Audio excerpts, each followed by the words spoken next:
the ticks coming in because your Oh, unit composition. God. Yeah, that's actually a very good move out of the It's green so player. annoying. 2 labs going. This is AllReasonNoLogic's road to OS25. Let's follow Pradith's journey from starting skill rating 16 as he makes his way to rating 25 and beyond.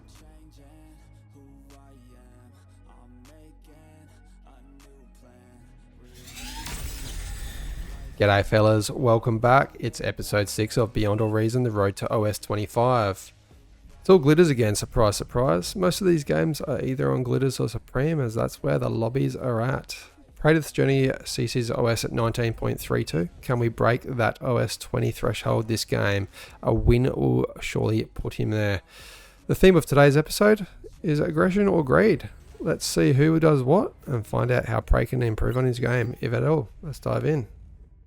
Checking me out in the yellow trunks, going with my standard opener of triple max straight into a solar. The reason I do this is that if you try to go into a wind after triple maxing, you just won't have the power and you'll stall out, whereas a solar collector does not cost energy to produce. I like this for the tiny little bit of extra metal it gives you, but if you're someone that goes 2 max into wind, then all the power to you. Because of the canyon position, I've considered going bots, but I've decided with vehicles because I want the staying power.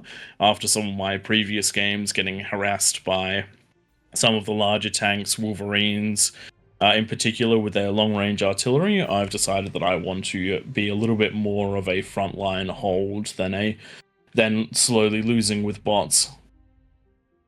In order to try and deal with this, my build order runs straight into 2 rascals, then I'm jumping out some constructors and incisors, followed by a series of brutes, wolverines, and lashes.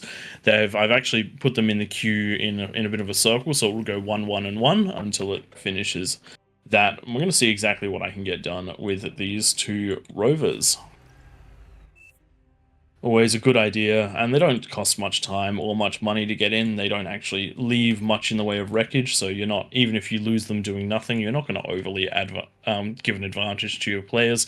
But if you can take out a wind or a mex or something along those lines, or even if you just get some scouting information, you can usually get an idea of whether someone's going super greedy units or that sort of thing. And if you see that they've built a whole bunch of energy storages, then you can just go attack them because they suck. 1 energy storage, no more.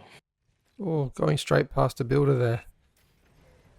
Yeah, they're on a move command, not a fight command, which is my mistake, and I'm obviously microing in the base, and it's just long enough that comm's going to clean them up, so no good there.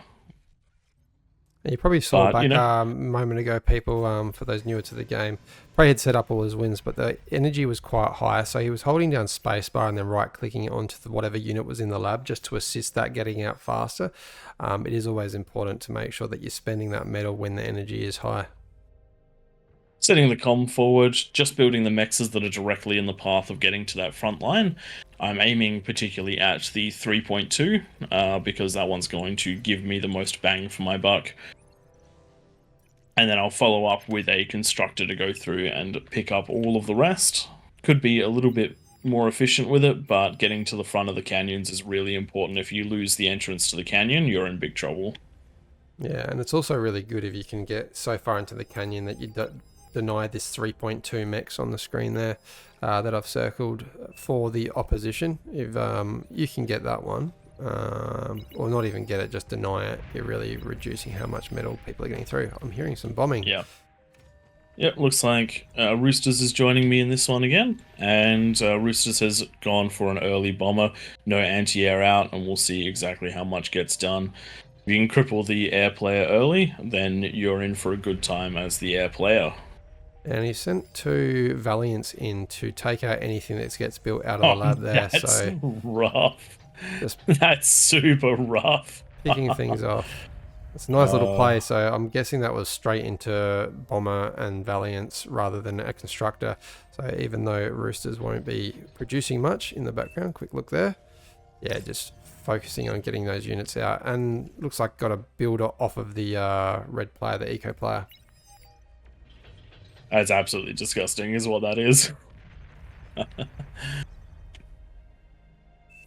having a look around the map elsewhere, not too much going on, just the bomber continuing to strike, and everyone moving up to their frontline positions. Couple of small engagements as people decide where they're going to draw their battle lines, but nothing too crazy, and myself setting up in the canyon far enough forward that I will be denying that 3.2, but I'm not going to attempt to take it.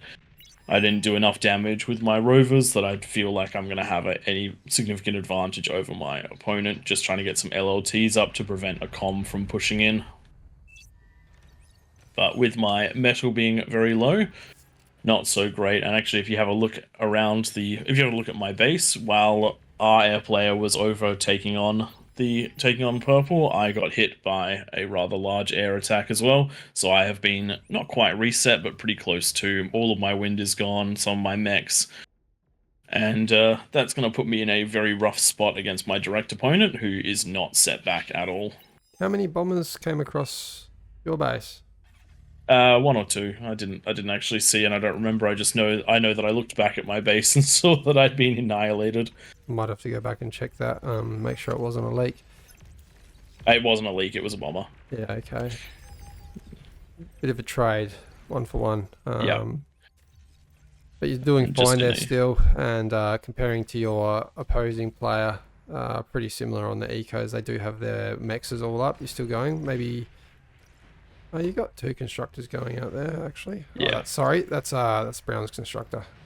It's tricky with yellow. Like you can never tell if it's your units when there's yellow. I hate wearing the yellow trunks. I hate wearing the yellow trunks. Give me the pink trunks or the purple trunks any day. Yeah, they stand out a bit more.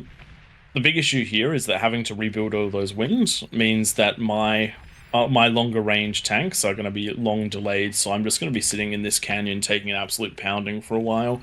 Thankfully, using my comm on I believe I've set him on a patrol command, so he's going to heal and eat things as he comes across them. And there isn't too much here to be able to rush the canyon, so I should be able to hold even just with this small amount that I have, with that being a couple of LLTs and tanks. Battle paused. Battle Though started. the brown player definitely pushed back a little bit further than I would have liked. By having his defenses inside of the canyon and not along that front line, it means that End Time has more angles he has to defend, and there's more chance of something pushing through from behind. Yeah. I'm seeing quite a good T2 build from Shepping, the red player, already getting you the T2 constructor at the 6-minute 45, and also handing out T2 to a few of the players by the looks of things. Very Not good bad. as a backline player. Handing out the T2 might slow your eco down a little bit, but the difference it makes to the rest of your team is absolutely huge. Getting T2 as a frontline player early on means that your metal is going to start booming much faster than your opponent, and that is that's a very, very important thing. A couple of little micro mistakes out of me at the moment. My comm is sitting around and not doing anything, though considering my energy is very, very low, it wouldn't make a huge difference even if he was patrolling and trying to repair stuff. Blue is definitely getting his defenses and his units up front, and because of the long range shelling, I'm just slowly losing units, which is not the position you want to be in. Yeah, there's an agitator that he was trying to put up, but I think you must have hit it with one of your long ranges because he stopped building that. Yes, whenever you see something like that, even if it means losing, trading inefficiently, you have to get onto stopping that sort of thing. Because if if a gauntlet actually manages to come down over here, it's going to be big trouble for me. Trying to take out that sneaky pit that you built. Oh, sorry, it's called the Castro for Cortex. And yeah, you've put your commander right in the line of the shots from the Whistler, so they're unable to take it out. Yes. Ooh. And I've got just the right units for dealing with this. I've got a little bit of front line to deter them, a couple of LLTs, and then just that little bit of long range damage out of the Wolverine, which is allowing me to keep him on the defensive, which is what I need considering that I'm on the back foot. If he just went all in instead of trying to build these gauntlets, I would be in trouble. Yeah, and the lane next to you as well. I feel like the green and blue player With Captain Death next to you, just building the defensive line in the canyon. Definitely Yeah, don't it's recommend not. that. You want to be bringing that and putting the pressure on Yep. this player that's meant to come from the back line over here. So the green player is meant to be, well, not meant to be, can push this line here, and that's what the brown player needs to offset. Yep. And unfortunately, the cream commander just going in for a detonation did not work out and gave a 1100 medal donation to the blue team. You probably just missed it there, but I sent a single incisor in to scout because I couldn't, because he's also got a sneaky Pete up, so I could not see, and I saw that he had a gauntlet, so I've sent everything I have to try and stop that gauntlet, because if that thing goes up, it's going to be a problem. I also know that if I kill it, there'll be no if I kill it before it finishes, there'll be no reclaim, and so it'll be no, it does go up, unfortunately, but my goal was to kill it before it came up. That would have ensured that there was no reclaim. It would have been a loss of how much are they? Would have been a loss of 1250 metal or near that. Attack coming in now that I've sacrificed my army, but I've got my comm up the front, so I'm not overly worried. LLT is dishing out a decent amount of damage, and I'm letting all the units group up before sending my comm in. I'm also building up my energy. I slid my bar a little bit higher so that I would have more D-guns available. And just going in and taking out the units that I can, trying to stay outside of the range of those Centurions because they will melt me very quickly, and just relying on the shell shockers of Captain Death to try and do stuff, and waiting for a couple of my extra units to come through. One Blitz manages to push through, not overly worried about that. But the main force has been stopped, which is crazy considering that there was nothing there to stop them. Green Commander has gone down as part of that because of the shelling, of the shell shockers. I missed that. That's nicely done by Captain Death, keeping those units behind that mountain, shooting over and managing to take out that comm's quite a good snipe. So great hold here, despite having only 5 units. Just going to quickly look in the background. Now the blue team's eco player finally giving out T2 by the looks of things. Yes. Has been handed out to most players, if not all. One to come, and over in the canyon still to come. So maybe a little bit better sharing. You can see all these T2 mixes upgraded on the front line almost. So every player's T2 on the red team. Nicely done by the eco player here. Playing the roles. I'm seeing that the red team is playing their roles quite well here. Green going into a lot of eco could probably have done a few more units, maybe. That's also, I love how explodable that all looks. If like, you can't know this because we couldn't see this, but if you do see something like this in the game, even if you can get 1 or 2 rovers to this spot, you can detonate all of that. Yeah.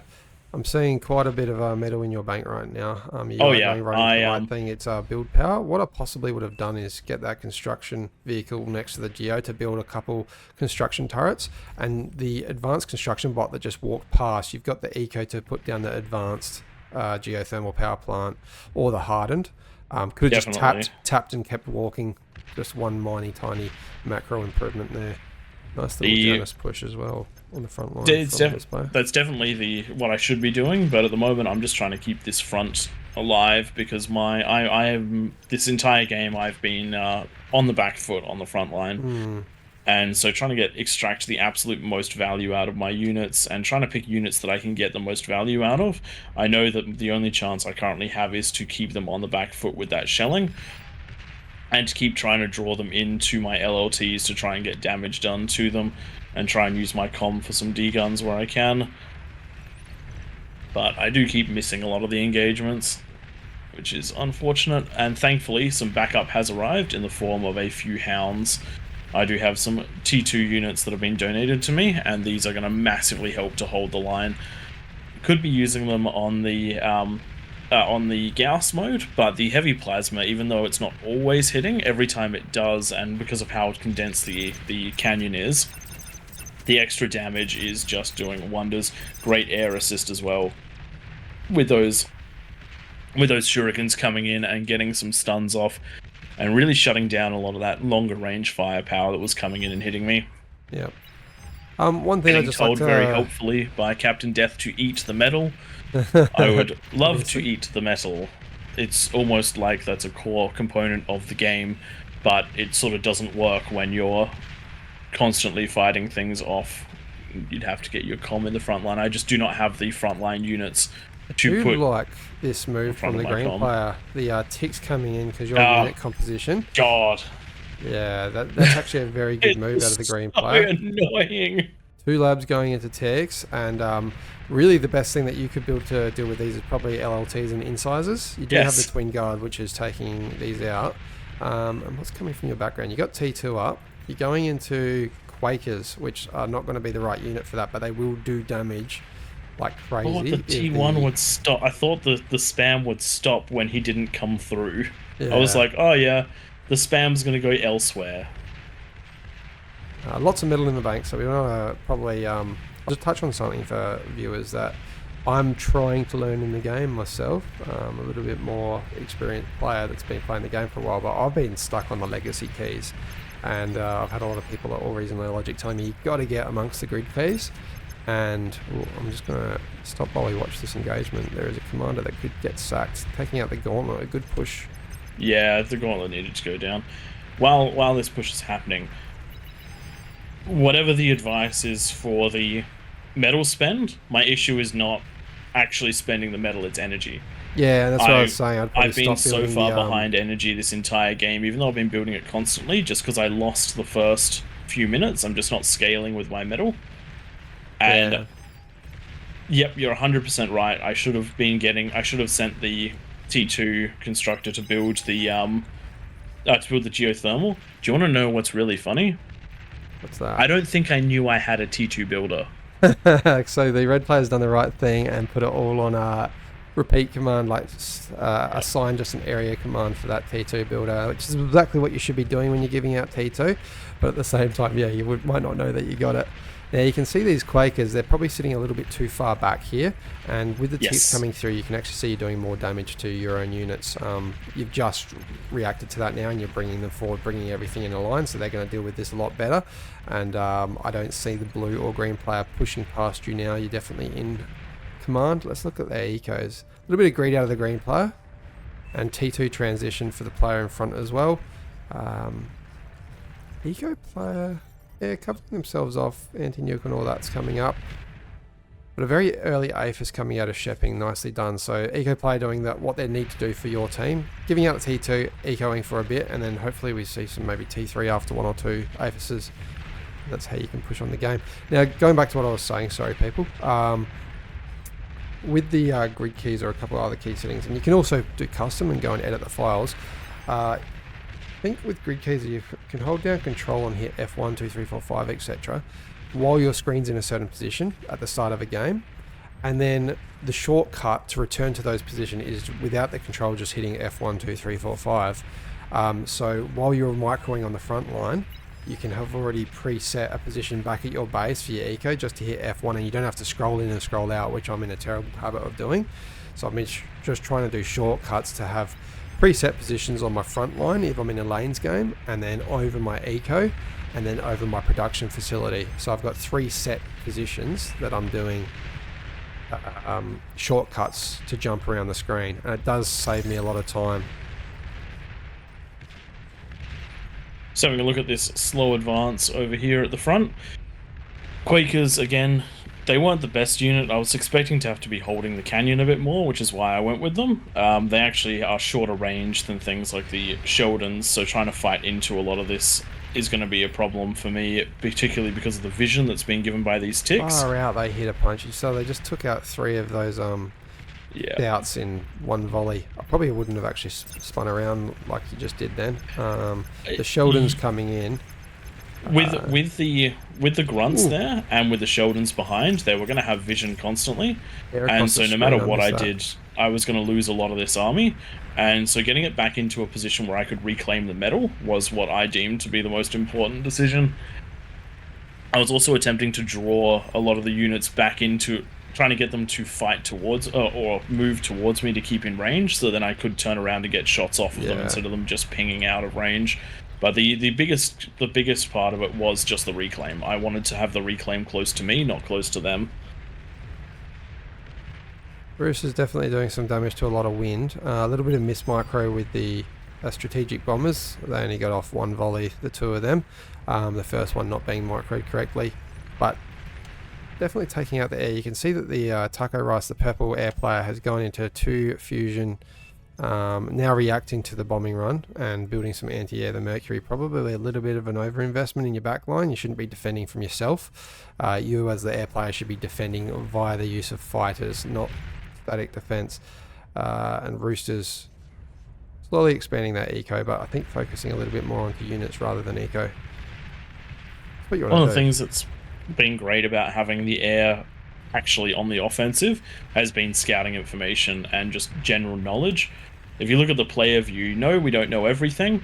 Yes, we have a decent idea of where some of the stuff is, and we haven't seen anything crazy out of them. We haven't seen something like a nuke rush, anything like that. So we feel so it's very easy to feel safe, or safer in this sort of situation. Yeah, definitely. Eco, so pink and orange, 2 frontliners have quite a bit of metal in the bank. A little bit of tip: when you do have a lot of metal in the bank and you're not spending it, give it to your eco player. Wow, they're actually going greedy into 4 apices, but ecoing very well. Ecoing very well compared to the other eco player.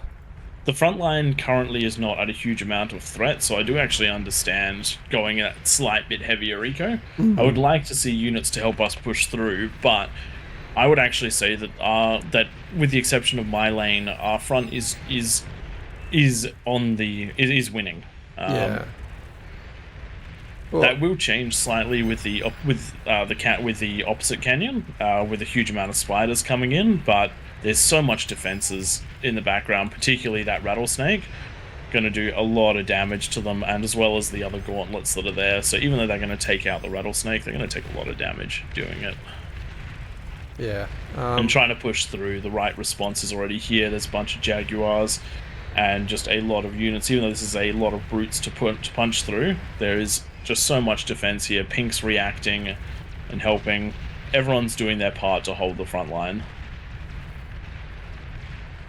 It is really just a big metal donation. Like, you know that even if you get like 3 or 4 of these through, there's going to be a reaction in the back line with all the units coming to the front. So as soon as you see that there is too much, where you're not confident you're going to push through with brute force, pun intended, turn around, keep your tanks alive. Attacking out of the canyon is very difficult when it comes to deciding if you're going to donate metal or actually punch through. Everywhere else, it's a little bit easier to make a beachhead, but in particular, you feel very unsupported when you're the canyon player, so trying to break through there is a very costly thing. Lots of pings. What's happening here? I want to get more support on the front line. Yep, we're going to push through. A commander going down. He did manage to sack 12 brutes by going down. He walked straight into it on low health intentionally to die. Another and we've got a big air push coming in now. And the green and the purple air player has just gone far too heavily into eco, and just it isn't going to have what they need to match this. They might shoot it down, but the bombers are going to get some bombs off before anything happens. This is T2 versus T1 as well, so I reckon Roosters is going to win this air battle, and then also, doing some good flak on the ground. Getting a little bit of air defense in your base is actually quite good. That flak saved so much damage for the for non-offensive name. But wow, that's been going on. I've been pushing out of my area and encountering Green's T3. Yeah, it's not a bad transition to T3 for Green. They can afford it, and they've done it off of just all that wind and 1 fusion. So slow built Marauders, but they really make a difference. And this is where I think the red player could have gone into T3 off of 2 Aphis instead of going into a Thor off of 4 Aphis. Yeah, this is where the red player. Yeah. This is where the red player fell down a bit. Going into the 4 Aphis was totally fine. I think I probably would have done 2 or 3 and then into some units, but going into the 4 in this situation where with the front holding was totally fine. Going into the Thor is not ideal. Right now, Razorbacks, even Marauders would absolutely dominate the field. Yeah, and with 4 AFS Eco, you're going to get out so many Rauders or even Razorbacks that you're just going to be able to push through anything, so it's guaranteeing the win. I think 2 AFS is usually my limit before I at least build some units to either hold the line or push where I can see spams coming, because Razorbacks just clean up spam, and then any units around that lane that are existing for your teammates can push in with those and take out. So your lane's a perfect example with all the Quakers. Couple Razorbacks down there about 2, 3, 4 minutes ago, even 5 minutes ago after he got the 2-second AFS up, would have probably won the game. Look at what's happening right now. You've got end times pushing right the way in. Imagine if this push was backed up by 2 Razorbacks. Yeah, that's a win.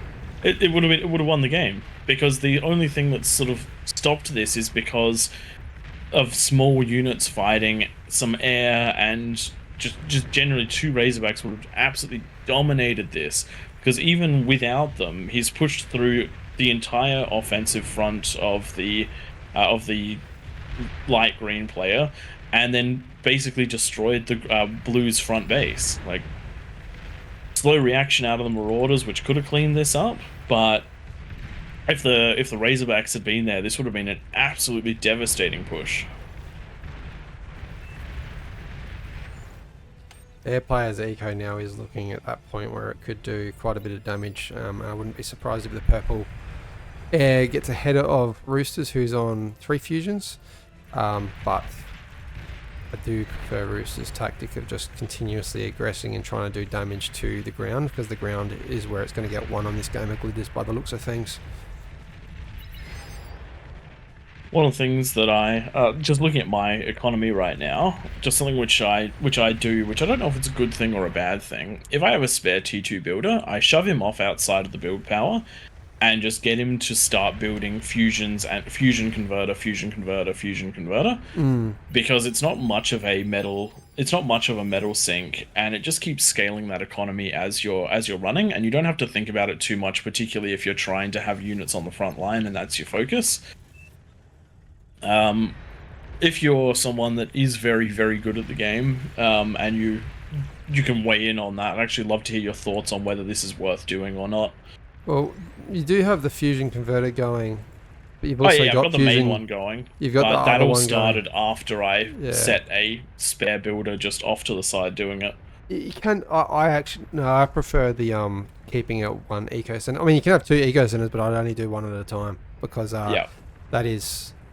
I always forget the. Well, it's because I've gone into the other fusions. Yes, this isn't necessary, but when I started this, I was doing only frontline stuff, so I hadn't actually expected to get a reprieve where I could get my eco up. And especially if you're someone that doesn't have that 60 APM, which I certainly don't. Nothing wrong with doing that. You're guaranteed to have a increasing eco, and the amount of games where I feel like I'm winning my lane and I don't worry about my eco, I just focus on microing my units properly and getting the best value out. And then I've realised, oh shit, 10 minutes has passed, and then suddenly my opponent has expanded that eco, and even though that I'm in an advantage because I haven't won the lane at that stage, I've then lost my lane because they've had overwhelming forces after Speaking of value, I've noticed that there's a lot of spam going through this left side, like the left middle of the map. And so rather than trying to attack my lane, I've moved my entire army over to basically use the vision and the protection that the spam provides, and then the long range banishes and quakers to start pushing behind and doing damage. The Thors popping up is a nice bonus, but the decision to move these units was to utilize the spam that the team was providing instead of just letting it slowly push in. I've added the firepower that it needs to really crack on through. And then once that T3 is cleared up, I think I'm going to head back into my lane, if I remember what I did correctly, because I saw the other person in my lane, Captain Death, putting all of his units in front of mine. So I was like, oh yep, more equivalent spam that I can help push through. And I knew that we needed to take out these rattlesnakes, because if we just left them there, then our units would just keep taking a pounding as they walked on through.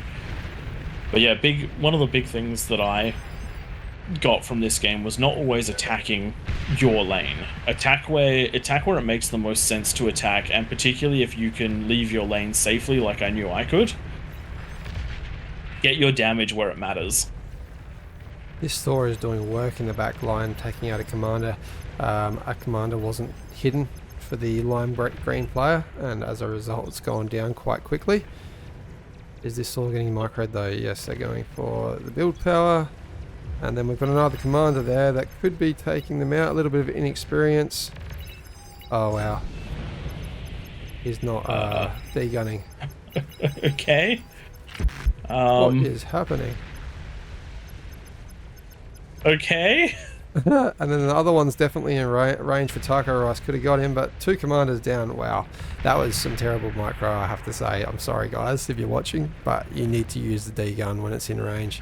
Oh, that's a little bit harsh though. A kick ban vote has been put for the eco player. That's a bit harsh. But the thing, like, we were commenting before that the Thors were probably not the right choice. When the opponent doesn't react to them in any way, shape, or form, or doesn't push their early advantage, we're not saying they're bad. We're just saying that the game could have been ended.